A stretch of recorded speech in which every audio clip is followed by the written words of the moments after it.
No stores were lit, no food prepared. In their homes, they wept for they wept instead. With tears flowing down his grey beard, Gobu fell at Choku's feet and said, "If we get rid of that's what blessings, sweet, shall we obtain when we go at your feet?" At this, King Gobu rocked to and fro in thought, then said, "That's spoken truly. But first the wretched dust must go, then think what the blessings duly. If blessings are lost, you are not worthy of your wages, then why should I place my trust in all these scientists, all these sages? First things first, once that is done, all the matters will be gone." Kneeling at the king's commands, the minister hunted everywhere for learned men and expert hands from both lands, both far and near. They donned their glasses, all those men, took 19 kegs of snuff and whey, and having pondered, said with them, "No soil means we can grow no grain." If that is so, the king inquired, why have all these men been hired? 1,000,000 rooms were now purchased in the plan to make the world dirt-free. Such clouds of dust their sweeping raised, it choked the king, this cleaning speed. For dust they couldn't see clearly through. The sun was lost in a dusty cloud. The dust made people sneeze and cough. The town was wrapped in a dusty shroud. Said Hobu, in trying to end the curse of dust, you made things even worse.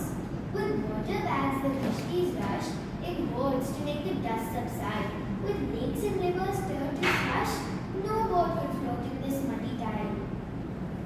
For water creatures find, while land beasts tried to swim in vain.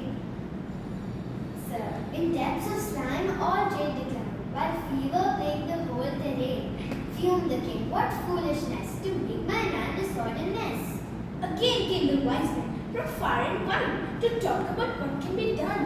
They grew dizzy brained and blurry eyed, but the war against dust could not be won. "Let's cover the earth with mats," they said. "We'll smother the soil with carpeting." Some said an airtight room instead is a good place to lock up the king. If he treads not on the filthy floor, his feet will grow dusty no more. Said Hobu, "The plan will work, I trust, but there might be a price to pay. This land will be red for the fear of dust if I stay locked up night and day." "Then send for a leathersmith," everyone cried. "Let's cover the earth in a leather pole. In a bag, the filthy world will hide."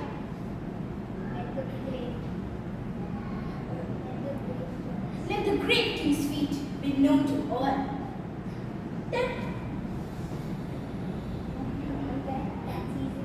That's easily done, they all agreed. But just 2 people at the smith is all we need. Here and there the kingsmiths raged. To their other tasks they paid no heed.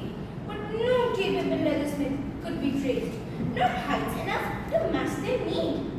The aged leathersmith master now came forth and smiled and said, "Oh sire, if you kindly allow me, I can tell you how to easily gain your heart's desire. Just cover your feet and it will be found that there's no need to cover the ground." "How simple," said Hobu, "but this is absurd, when the entire country has tried and failed." Cried Gobu, "This man's a wretch by the word. Let him be speared, then let him be jailed." The leathersmith knelt at the feet of the king and wrapped them in hide from heel to toe. Said Gobu, "I'd already thought of this thing. I wonder how this man got here." So that is how footwear had its birth. Gobu was big and so was the earth.